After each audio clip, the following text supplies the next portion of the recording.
Hello students, I am Farhan Mir. Welcome back to our channel. Let us discuss problem number 3। अब तक जो दो problem solve किए थे ना हमने, वो मास पे थे। अब ये प्रॉब्लम देखो अपना एरिया पे है। तो बोल क्या रहा है, sketch the region bounded by the curves. तो ये जो कर्व्स हैं, इससे अपने को रीजन एक बनाने का है, और उसके बाद express the area of this region as double integration in two ways. तो यहाँ पे बेसिकली आपको पूरा एरिया कैलकुलेट नहीं करना है, अपने को रीजन बनाना है एंड लिमिट्स निकाल के इसको छोड़ देना है। ठीक है, तो चलो देखते हैं। सबसे पहले तो देखो अपने कर्व क्या क्या है। एक तो y इक्वल टू 0 है, ये तो सॉर्टेड है। x इक्वल टू 8 है, ये भी सॉर्टेड है। और क्या है, y is equal to x है, ये स्ट्रेट लाइन है, आपको पता है। और ये सबसे इंपॉर्टेंट कर्व है। ये प्रॉब्लम एक्चुअली मैंने ना इसी के लिए लिया हुआ है। एंड इन फैक्ट ये जो प्रॉब्लम है, ये मेरे पेपर में आया था। ये आया था 2007 में। तो 2007 के प्रॉब्लम तो मेरे लिए बड़े स्पेशल होते हैं। मैंने खुद एग्जाम में दिया था अटेम्प्ट ये पेपर। तो हम लोग जब थे ना, तो हम लोग ने ये कर्व प्रिपेयर नहीं करके गए थे, क्योंकि वो पॉपुलर नहीं था। और उसके बाद आजकल ना एग्जाम में कर्व बहुत ज्यादा आने लगा है। And this curve is called rectangular hyperbola. Rectangular hyperbola, और आपको याद रख के जाना ये कर्व। ठीक है, तो ये कर्व बड़ा इंपॉर्टेंट है। बेसिक आपका लाइन, सर्कल एंड पैराबोला के बाद कोई कर्व इंपॉर्टेंट है कार्टेशियन में, तो रेक्टेंगुलर हाइपरबोला है। एंड डिफरेंस आप समझ ही रहे हो। मैंने एक पॉइंट आपको बताया था कि जब भी दोनों लीनियर होते हैं तो लाइन होता है। ठीक है, तो ये देखो, ये दोनों लीनियर है, लाइन है, लेकिन आप दोनों में डिफरेंस आप समझ रहे हो। अगर आपने लेट से x को ये साइड ले गए, तो y by x equal to 1 हो जाता है। समझे? तो x और y साथ में है, ये साथ में नहीं है। अगर आपने इसको नीचे लिया तो डिवाइड में आ जाता है। तो अगर एक्स वाई दोनों साथ में आते हैं और उसके बाद इक्वल टू सम कांस्टेंट आता है, तो ये कर्व को आपको रेक्टेंगुलर हाइपरबोला बोलते हैं।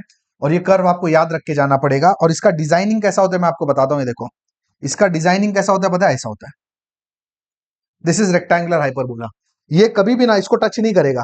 ये दोनों ऐसे इनफाइनाइट जा रहे हैं, और ये भी वही वही बात है, दोनों ना ऐसा इनफाइनाइट जा रहे हैं, कभी एक दूसरे को टच नहीं करेंगे। This is called rectangular hyperbola. X y is equal to 16। अब कल को आपको ऐसा आ गया x y equal to a square, कोई फर्क नहीं पड़ता, सेम कर्व बनेगा आपका। या x y equal to anything, आपका कर्व सेम ही बनेगा। ठीक है, अब आगे बढ़ते हैं। और इसके अलावा रेक्टेंगुलर हाइपरबोला के बाद आपको और क्या क्या दिया हुआ है, ये समझने की कोशिश करते हैं। y इज इक्वल टू 0, ये तो आपको पता है एक्स एक्सिस होता है, ये तो सिंपल कहानी है। ठीक है, और y equal to x, y equal to x तो आपको पता है 45 डिग्री की लाइन है ना? ये लाइन है आपकी y is equal to x. और क्या दिया हुआ है आपको? X y is equal to 16 hyperbola तो आप बना चुके हो, रेक्टेंगुलर हाइपरबोला आप बना चुके हो। आपको दिया x इक्वल टू 8। अब x इक्वल टू 8 कहां पे आपको देखना पड़ेगा। x इक्वल टू 8 मतलब ऐसी लाइन है ना।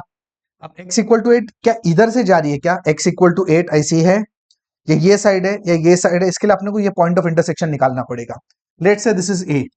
ठीक है, अब a कैसे आप निकालोगे? a आपको सॉल्व करने के लिए क्या करना पड़ेगा? रेक्टेंगुलर हाइपरबोला एंड लाइन को सॉल्व करना पड़ेगा आपको। सही है। तो एक काम कर लेते हैं, इधर नहीं करते हैं, इधर कर लेते हैं। ठीक है, रेक्टेंगुलर हाइपरबोला और लाइन को सॉल्व करना पड़ेगा a के लिए। रेक्टेंगुलर हाइपरबोला आपका x y is equal to 16 है, एंड लाइन है आपकी y is equal to x. तो यहाँ पे अगर आपने y is equal to x डाला तो x square is equal to 16 हो जाएगा, x equal to plus minus 4। ठीक है, तो ऑब्वियस सी बात है, अगर आपका x प्लस माइनस 4 है तो y is equal to x है, तो y भी आपका प्लस माइनस 4 होगा। ठीक है, तो जाहिर सी बात है ये पॉइंट आपका 4,4 होगा। मतलब ये तो अंडरस्टूड सी बात है ना। ये पॉइंट आपका क्या होगा? ये पॉइंट आपका होगा 4,4 का पॉइंट। ठीक है ना, क्योंकि दूसरा पॉइंट क्या, -4,4। अब -4,4 तो फर्स्ट क्वाड्रेंट में हो नहीं सकता, तो टेंशन की बात नहीं है। तो x इक्वल टू 8 कहां होगा? ऑब्वियस सी बात है, समवेयर अराउंड ईयर होगा, क्योंकि अगर 4 ये है डिस्टेंस तो 8 उसके आगे होना है। ठीक है, are you clear with this? अब रीजन कौन सा होगा? Sketch the region bounded by the curves. सब कर्व्स के बीच का रीजन, मतलब bounded by this line, this hyperbola, this and this. देखो ना, y इक्वल टू 0, ये लाइन एंड ये line, basically we are talking about ये जो इंटरनल रीजन है वो। अब क्वेश्चन अपने को क्या बोल रहा है कि सबसे पहले तो रीजन इसको स्केच करो। ये आपका ये वाला आपका रीजन है, ये तो बन गया। Express the area as a double integral in two ways. आपको ना दो वे से इसको काम करना है। मतलब बेसिकली एक बार आपको क्या करना पड़ेगा, strip parallel to Y axis लेनी पड़ेगी। ठीक है, एक बार स्ट्रिप आपको दो तरीके से आपको एक्सप्रेस करना है। एक बार strip parallel to Y axis लेनी पड़ेगी। अब तक आप समझ ही चुके होंगे कि यह रीजन दो पार्ट में डिवाइड हो जाएगा। क्यों दो पार्ट में डिवाइड होगा? क्योंकि लोअर पार्ट तो देखो सेम लाइन पे है, बट अपर पार्ट ये लाइन से ये लाइन से पैराबोला पे चेंज हो रहा है। So you need to divide the region into two parts. तो अगर ऐसा आप करते हो तो एरिया आपका क्या हो जाएगा? Double integration you need to divide into two part. सबसे पहले ये ले लेते हैं, inner limit is the starting और strip parallel to y axis है तो y इक्वल टू आएगा, है ना, y is equal to what 0 से लेके y is equal to this line, on this line y is equal to x है। अब कहां से कहां तक, ऑब्वियस सी बात है, ये स्ट्रिप कहां से कहां मूव होगी, यहां से यहां तक, तो यहां पे x कितना है 0, इधर पे x कितना है 4, और ये क्या आएगा आपका dy dx। तो ये एक तरीका हो गया। प्लस अभी तो सिर्फ ये पार्ट कवर हुआ है ना, ये भी कवर करना है। y कितना आएगा 0 से लेके y कितना आएगा, देखो ना, 0 से लेके रेक्टेंगुलर हाइपरबोला तक। अब रेक्टेंगुलर हाइपरबोला क्या है, y is equal to 16/x। Strip को मूव करोगे कहां से कहां तक, ये देखो 4 से लेके, ये 4 से लेके 8 तक, तो ये हो गया आपका dy dx। ये हो गया आपका एक तरीका। ठीक है, अब आपको क्या करना है, आपको ना एक और तरीके से इसको एक्सप्रेस करना है। This is one way. Express the region of integration is double integral in two ways. अगर आपको कल कोई क्वेश्चन दिया होता और उसने बोला होता फाइंड द एरिया, तो वो केस में आप क्या करते, ये आपने निकाल लिया, एंड आपको पता है कि एरिया के अंदर जो फंक्शन रहता है वो तो वन ही रहता है। तो अगर आप इस दोनों इंटीग्रेशन को सॉल्व करोगे तो जो आपका आंसर मिलेगा वो इसका एरिया है, बात खत्म हो गई।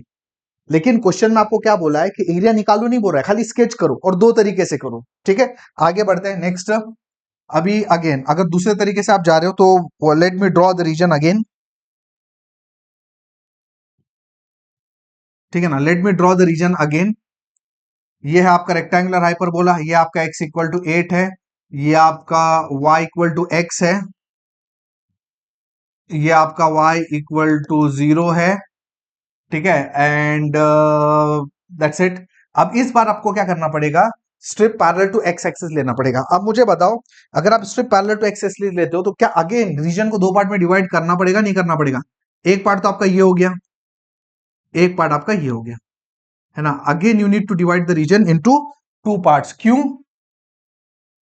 क्योंकि स्ट्रिप का लोअर पार्ट देखो इसी पे, यही लाइन पे, लेकिन अपर पार्ट में प्रॉब्लम क्या हो रही है, ये लाइन से ना अपर पार्ट पैराबोला पे चेंज हो रहा है, इसलिए again you need to divide the region into two parts. तो अगेन ये केस में एरिया क्या बनेगा आपका, x equal to y equal to, ठीक है, x इक्वल टू वॉट, ये देखो यहाँ पे x इक्वल टू वाई है, से लेके x इक्वल टू लाइन तक 8 तक। अब स्ट्रिप कहां से कहां मूव होगी, यहां से यहां तक, तो बेसिकली यहां तक ना। यहाँ पे नीचे आपको y इक्वल टू 0 है, और यहाँ पे y कितना, ये पॉइंट पे देखो ना, ये पॉइंट पे अपन ऑलरेडी निकाल चुके हैं ना। अच्छा, ये पॉइंट पे y नहीं निकाले हैं, तो ये पॉइंट पे आपको y निकालना पड़ेगा। Let's say this is B point. ठीक है, आपका बी पॉइंट है, बी पॉइंट कैसे निकलेगा, बी पॉइंट निकालने के लिए आपको x इक्वल टू 8 एंड किसको सॉल्व करना पड़ेगा, and xy is equal to 16 को सॉल्व करना पड़ेगा, है ना। x equal to 8 and xy is equal to 16 को सॉल्व करना पड़ेगा। तो अगर आपने x इक्वल टू 8 डाला तो y कितना हो जाएगा 2। ठीक है, तो ये पॉइंट एक्चुअली आपका 8,2 है। तो मतलब y इज इक्वल टू 0, यहां से लेके y इक्वल टू 2 तक जाएगा। ठीक है ना। नेक्स्ट ये हो गया dx dy plus again double integration आप वापस करोगे, एंड दिस टाइम अगर ये आएगा x equal to y equal to, x कितना है देखो, x y तक है, से लेके x से पैराबोला तक।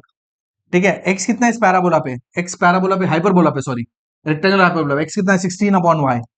कहां से कहां तक, अब y इज इक्वल टू 2 से लेके यहां तक, है ना, ये पॉइंट तक, है ना। y यहां से लेके ऐसा यहाँ ये पॉइंट तक मूव होगा ना, और ये पॉइंट पे आपको पता है कि 4,4 है, मतलब 2 से लेके 4 तक, और ये हो जाएगा dx dy।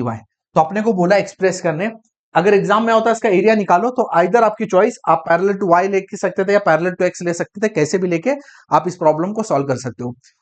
एरिया बड़ा सिंपल है निकालने को, फंक्शन एक है, you can easily manage. I hope the problem is clear to you. अगर समझ में आ गया ना तो वीडियो को लाइक करो, चैनल को सब्सक्राइब करो, वीडियो को अपने दोस्तों के शेयर करो। Thank you for watching this video.